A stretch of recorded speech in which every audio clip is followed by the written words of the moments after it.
দর্শক, সিলেট জেলা পরিষদের প্রশাসক আব্দুল কায়ের চৌধুরী এখন নিউ ইয়র্কে রয়েছেন। তিনি নিউ ইয়র্কের সফরে এবং এখানে বিভিন্ন অনুষ্ঠানে যোগদান করছেন, কমিটির বিভিন্ন প্রোগ্রামে যাচ্ছেন, শুভেচ্ছা বিনিময় করছেন। আমরা তার সাথে কথা বলব ইউএসএ নিউজ অনলাইনের পক্ষ থেকে। আমি শাকওয়াত হোসেন সেলিম। যে জেলা প্রশাসকের জেলা পরিষদের দায়িত্ব নেওয়ার পরে তার কার্যক্রম এবং প্রথম যে কাজ দিয়ে শুরু করেছেন ইত্যাদি বিষয়ে আমরা জানবো। কারণ যদি বলেন, এই সিলেটের মতো একটি অত্যন্ত বৃহত্তর একটা জেলা পরিষদের প্রশাসক হিসেবে আপনি দায়িত্ব নিয়েছেন, কার্যক্রম যদি বলেন কিভাবে শুরু করলেন? ধন্যবাদ। বিসমিল্লাহির রহমানির রহিম। আপনারা নিশ্চয় জানেন যে দীর্ঘ 17 বছর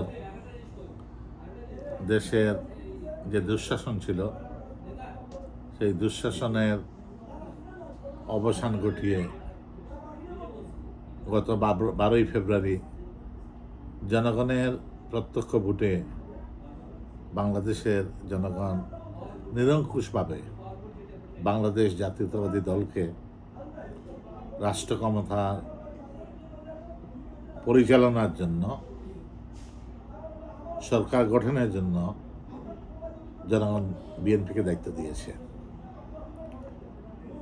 আমাদের দলের চেয়ারম্যান, দেশের বর্তমান প্রধানমন্ত্রী জনাব তারেক রহমান প্রধানমন্ত্রীর দায়িত্ব গ্রহণের পরেই এই দীর্ঘ 17 বছরের সংগ্রামের মধ্য দিয়ে যে অর্জন, দেশের একটি গণতান্ত্রিক ব্যবস্থা পুনঃপ্রতিষ্ঠা, নতুন একটি বাংলাদেশ, মানবিক বাংলাদেশ, সাম্যের বাংলাদেশ প্রতিষ্ঠার জন্য যে অঙ্গীকার নিয়ে প্রধানমন্ত্রীর দায়িত্ব নিয়েছেন, আপনারা দেখেছেন যে এই 100 দিনের কর্মসূচির মধ্যেই তার বিভিন্ন পদক্ষেপের মধ্য দিয়ে বাংলাদেশের নতুন যাত্রা শুরু করেছে। জনাব তারেক রহমান আমাকে সিলেট জেলা পরিষদের প্রশাসক হিসাবে আমাকে নিয়োগ দিয়েছেন। জেলা পরিষদ হচ্ছে এমন একটি প্রতিষ্ঠান, দেশের আর্থসামাজিক উন্নয়নে স্থানীয় সরকারের সর্বোচ্চ প্রতিষ্ঠান হচ্ছে সিলেট জেলা পরিষদ। স্থানীয় সরকারের সর্বনিম্ন পরিষদ হচ্ছে ইউনিয়ন পরিষদ, তারপরে উপজেলা পরিষদ, পরবর্তীতে পৌরসভা এবং সিটি কর্পোরেশন। এইসব স্থানীয় সরকারের সর্বোচ্চ কাঠামো হচ্ছে জেলা পরিষদ। সেই ক্ষেত্রে জেলা পরিষদের দায়িত্ব হচ্ছে, কর্মকাণ্ড হচ্ছে যে পুরো জেলার সমস্ত উন্নয়ন কর্মকাণ্ড, গ্রামীণ অবকাঠামোকে ঢেলে সাজানোর সমস্ত দায়িত্ব হচ্ছে জেলা পরিষদের। আমরা দায়িত্ব নেওয়ার পরেই আমরা যে কাজটুকু আমরা শুরু করেছি, তার প্রথম কাজটাই হচ্ছে যে বিগত সরকার সারা দেশে গ্রামীণ অবকাঠামো উন্নয়নে, গ্রামীণ সাধারণ মানুষের ভাগ্য পরিবর্তনের জন্য, কৃষকদের ভাগ্যের পরিবর্তনের জন্য, গ্রামীণ অবকাঠামো তৈরি করার জন্য কোনো পদক্ষেপ গ্রহণ করে নাই। সারা দেশে তারা শুধু মেগা প্রজেক্ট, মেগা লুটপাট, এই কাজেই ছিল তারা ব্যস্ত। আমাদের দল, বাংলাদেশ জাতীয়তাবাদী দলের দুঃখিত কর্মসূচি হচ্ছে যে কৃষক বাঁচলে দেশ বাঁচবে। দেশনেত্রী বেগম খালেদা জিয়া তার প্রত্যেকটি বক্তব্যে এই কথা বলেছেন যে কৃষককে যদি আমরা বাঁচাতে পারি দেশ বাঁচবে। এবং শহীদ রাষ্ট্রপতি জিয়াউর রহমান, আপনারা নিশ্চয় জানেন যে ৭৫-এর পট পরিবর্তনের পরে শহীদ রাষ্ট্রপতি জিয়াউর রহমান যখন দায়িত্ব গ্রহণ করলেন, তিনি প্রথমেই গ্রামীণ উন্নয়নের দিকে নজর দিয়েছিলেন। খালকাটা কর্মসূচি, কৃষি উৎপাদন বৃদ্ধির জন্য বিভিন্ন কৃষি সরঞ্জাম তৈরি করা, কৃষকদেরকে সহায়তা করা, মৎস্য চাষ করা, গবাদি পশু উৎপাদন যাতে বৃদ্ধি হয়, এই সব পদক্ষেপ নিয়েছিলেন। এবং তারই এই যুগান্তকারী পদক্ষেপের কারণে বাংলাদেশের ধান উৎপাদনে, খাদ্য উৎপাদনে বাংলাদেশ স্বয়ংসম্পূর্ণ হয়েছিল। এই দীর্ঘ 17 বছর এইসব কোনো কর্মকাণ্ড হয় নাই। বর্তমান সরকার দায়িত্ব নিয়েই মানুষের ভাগ্যের পরিবর্তনের জন্য আপনারা দেখেছেন যে ফ্যামিলি কার্ড দেওয়া হয়েছে, কৃষকদেরকে কৃষি কার্ড দেওয়া হয়েছে, কৃষকদেরকে 10,000 টাকা ঋণ মকুব করেছে। তো জেলা পরিষদের দায়িত্ব হচ্ছে যে সরকারের এইসব উন্নয়ন কর্মকাণ্ড জনগণের দুয়ারে পৌঁছে দেওয়ার জন্য কর্ম পরিচালনা করা। এবং আমরা সেই লক্ষ্যেই সরকারের এইসব উন্নয়ন কর্মকাণ্ড জনগণের দুয়ারে পৌঁছে দেওয়ার জন্য আমরা কাজ করছি। তাছাড়াও আমরা গ্রামীণ অবকাঠামো, যেমন ছোট ছোট রাস্তা নির্মাণ, মসজিদের নির্মাণ, মাদ্রাসা সহযোগিতা করা, মন্দিরে সহযোগিতা করা, গুরুস্থানে সহযোগিতা করা, গরিব দুস্থ মানুষকে আর্থিক অনুদান দেওয়া, এইসব কর্মকাণ্ড হচ্ছে জেলা পরিষদের।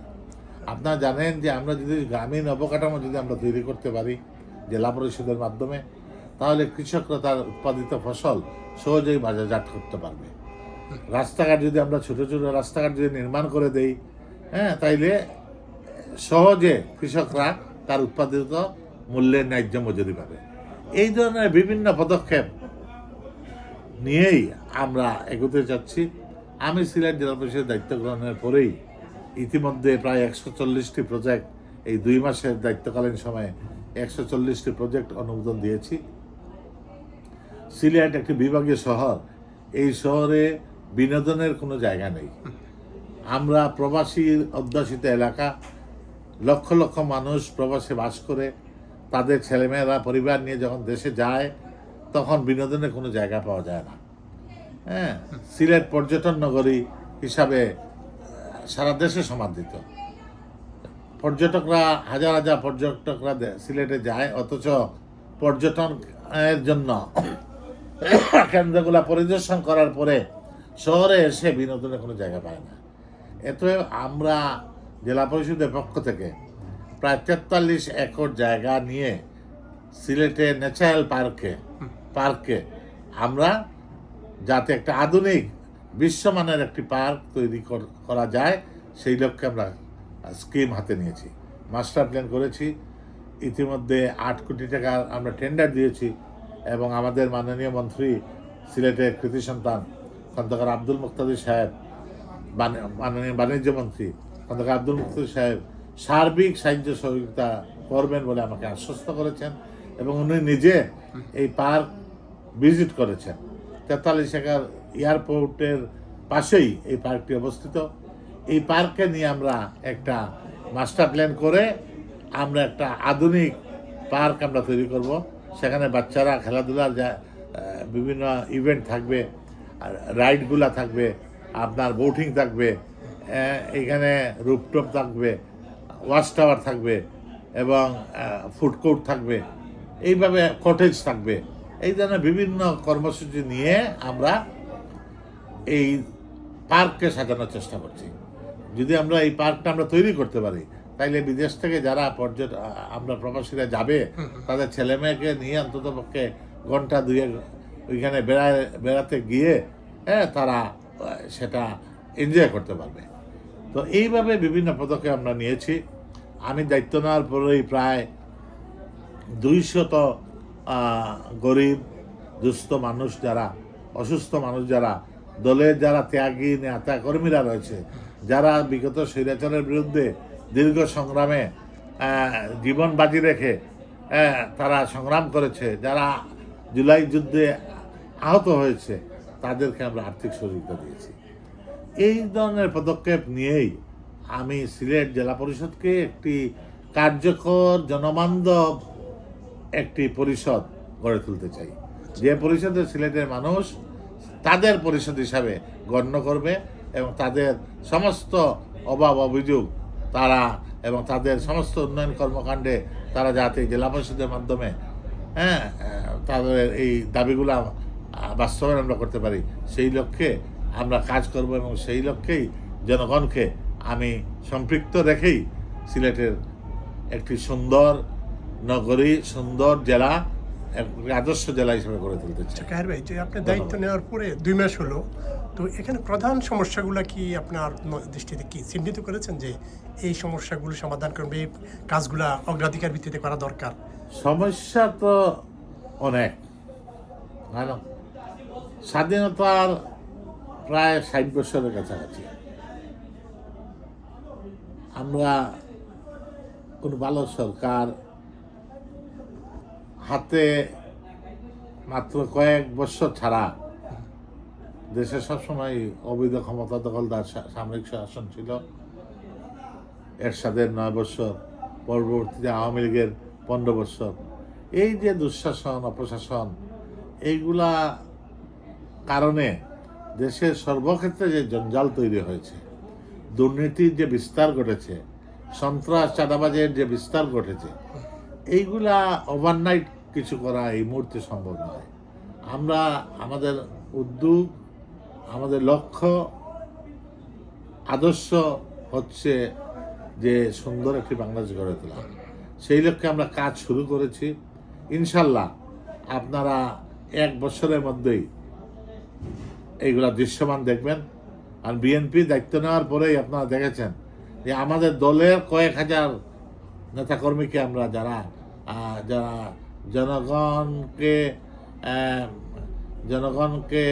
জনগণের স্বার্থ পরিপন্থী কর্মকাণ্ডের জন্য আমরা দল থেকে অনেককে বহিষ্কার করেছি এবং আমরা তাদেরকে আশ্রয় প্রশ্রয় দিচ্ছি না।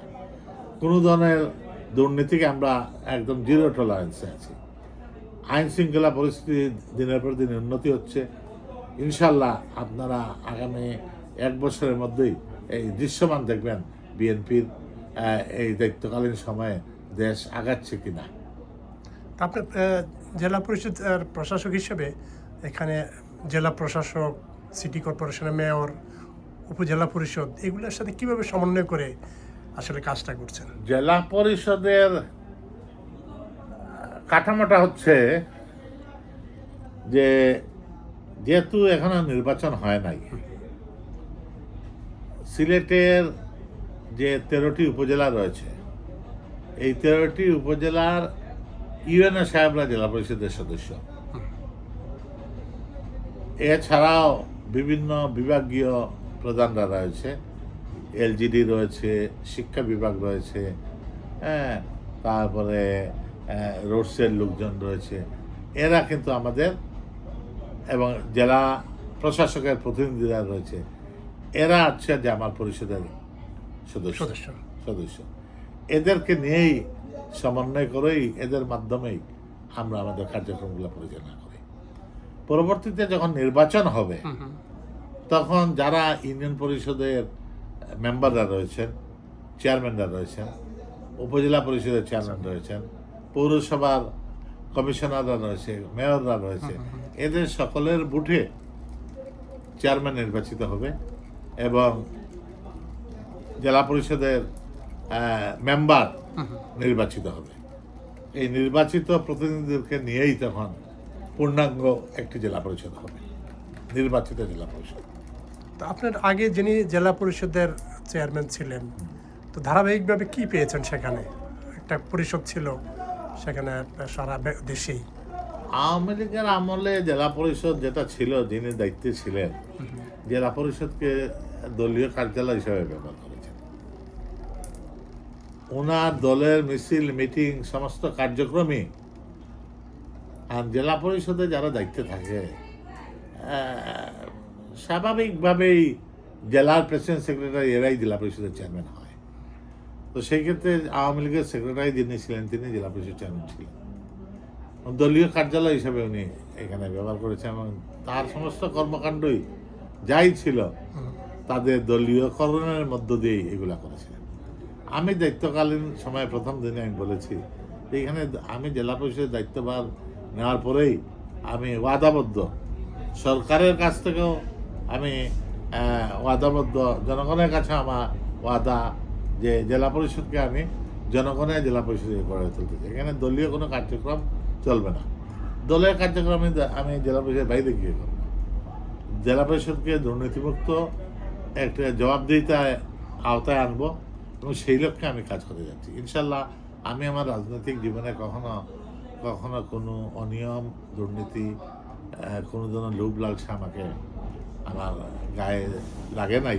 ইনশাল্লাহ দোয়া করুন জীবনে বাকি সময়টুকু যেভাবে দীর্ঘ 40 বছর 35-40 বছর রাজনীতি করেছি, সিলেট শহরে আমি ক্লিন ইমেজের একজন লোক হিসাবে পরিচিত। দোয়া করবেন যাতে এই প্রশাসনিক দায়িত্বকালীন সময়েও যাতে আমার উপরে কোনো কালিমা না আসে, সেই দিকে আপনারা সকলের দোয়া চাই, সহযোগিতা চাই। আরেকটা কারবে যে আপনাদের রাজনৈতিক আগের যারা ছিলেন বললেন যে একদম দলীয়করণ করেছিল, আপনি আসার পরে যে অন্যান্য বিভিন্ন রাজনৈতিক দল সহ বা যারা রয়েছেন তাদের সাথে কিভাবে আপনার সেই বিষয়টা আপনি দেখছেন? না, আমার এখানে তো সবার জন্য দরজা খোলা। আমার এখানে আলিম উলামারা যায়, বিভিন্ন রাজনৈতিক দলের নেতৃবৃন্দরা যায়, সাংবাদিকরা যায়। হ্যাঁ, এতে এই আমি তো আগেই বলেছি যে সিলেট জেলা পরিষদ হবে জনগণের পরিষদ। এতে এখানে ক্রস সেকশন অফ পিপুল সবাই এখানে আসবে, বসবে, তাদের দাবি দেওয়া নিয়ে উত্থাপন করবে। আমি আইনানুগ যেটা কাজ করার সেটা কাজ করে দেবো। আপনার জেলার আইন শৃঙ্খলা পরিস্থিতি এখন কেমন? কিছু কিছু বিচ্ছিন্ন ঘটনা ঈদের আগে ঘটেছে, কিন্তু আমাদের কাছ থেকে কোনো একদম জিরো টলারেন্স। আপনারা নিশ্চয়ই দেখেছেন যে ঈদের 2-4 দিন আগেই একজন র্যাব সদস্যকে এক ছিনতাইকারী ছুরিকাঘাত করে নিহত করেছে। আমাদের দৃঢ় পদক্ষেপ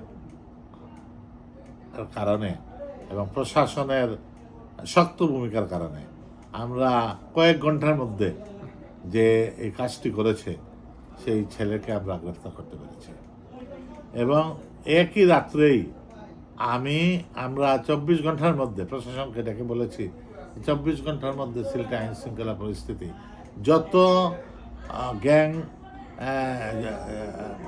লিডাররা রয়েছে, যারা ছিনতাইকারী রয়েছে, কিশোর গ্যাং যারা রয়েছে, মাদক সেবীরা যারা রয়েছে, সিলেট শহর ক্লিন করতে হবে।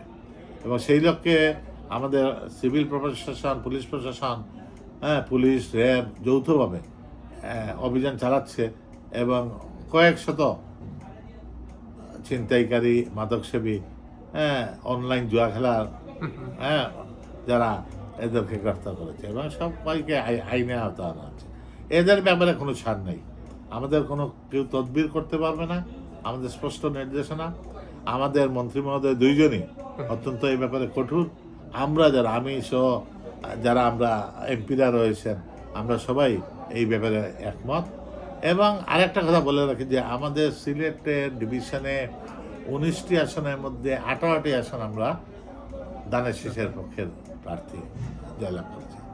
সিলেট বিগত সরকারে আমাদের উন্নয়ন বঞ্চিত ছিল। সিলেটের উন্নয়নের প্রশ্নে আমরা সবাই এক এবং ঐক্যবদ্ধভাবে আমরা সরকারের কাছে দেন দরবার করে সিলেটের সমস্ত ডেভেলপমেন্ট ওয়ার্ক আমরা আদায় করব। এটা আমরা অঙ্গীকারবদ্ধ এবং আমরা সিলেটকে নতুনভাবে আমরা সাজাবো ইনশাল্লাহ। আপনার দায়িত্ব নেওয়ার আগে যে থানাগুলো, বিশেষ করে যে আইন শৃঙ্খলা পরিস্থিতি, পুলিশের কার্যক্রম অনেকটা নিষ্ক্রিয়র মতো হয়ে গিয়েছিল, এখন সেটা কি অবস্থায়? না, এই পুলিশ তো 15 বছর, বিগত 17 বছর আওয়ামী পুলিশ ছিল। আর পুলিশ তাদেরকে ভোট দিয়ে নির্বাচিত করেছে। রাতের ভোট দিনে করেছে, দিনের ভোট রাত্রে করেছে।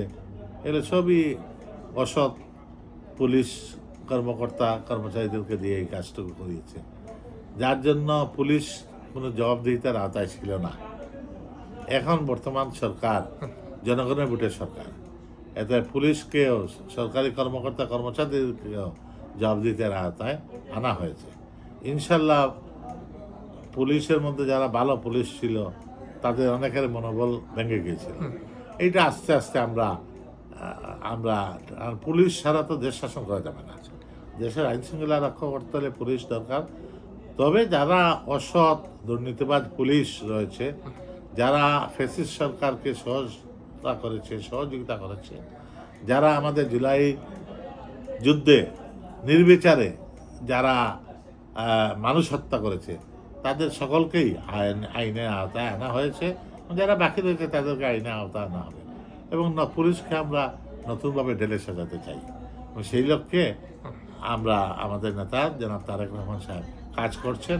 ইনশাল্লাহ দেশ নতুনভাবে আমরা গড়ে তুলতে পারবো। আরেকটা বিষয় আমরা শেষ করবো কায়ের ভাই, যে আপনি জানেন প্রবাসীদেরকে আপনি প্রায় প্রবাসী আসেন, প্রবাসীদের সাথে আপনার একটা খুব সম্পর্ক রয়েছে। তো প্রবাসীদের সার্বিক বিষয়ে আপনাদের কোনো বিশেষ করে সিলেট জেলা থেকে আপনার কি উদ্যোগ রয়েছে? প্রবাসীদের কাছে আমার একটাই মেসেজ, সেটা হচ্ছে যে এই প্রবাসীরা জীবন সংগ্রামের তাগিদে বিশ্বের বিভিন্ন জায়গায় তারা আসছে এবং তারা যে রেমিটেন্স বাংলাদেশে পাঠায়, এই রেমিটেন্সের কারণে দেশের অর্থনীতি দিনের পর দিন সমৃদ্ধ হচ্ছে। এইটা যাতে অব্যাহত থাকে, প্রবাসীরা যাতে দেশে ইনভেস্ট করে। বিগত 70 বছর দেশের আইন শৃঙ্খলা পরিস্থিতি ভালো ছিল না, রাজনৈতিক স্থিতিশীলতা ছিল না, একটা অস্থিরতা ছিল, যার কারণে প্রবাসীরা ইনভেস্ট করে নাই। প্রশাসনিক জটিলতা ছিল। আমাদের নেতা জনাব তারেক রহমান, আপনারা দেখেছেন যে যে জায়গায় যাচ্ছেন বিদেশেদেরকে উৎসাহিত করছেন, যারা বিভিন্ন আন্তর্জাতিক সংস্থা তাদেরকে ইনভাইট করছেন, বিভিন্ন বিদেশি ইনভেস্টারদেরকে ইনভাইট করছেন যে দেশে ইনভেস্ট করার জন্য। আমার দাবি থাকবে প্রবাসীদের কাছে যে প্রবাসীরাও দেশে যেন বিনিয়োগ করে। নারীর টানে দেশে তো যেতেই হবে আপনাদের।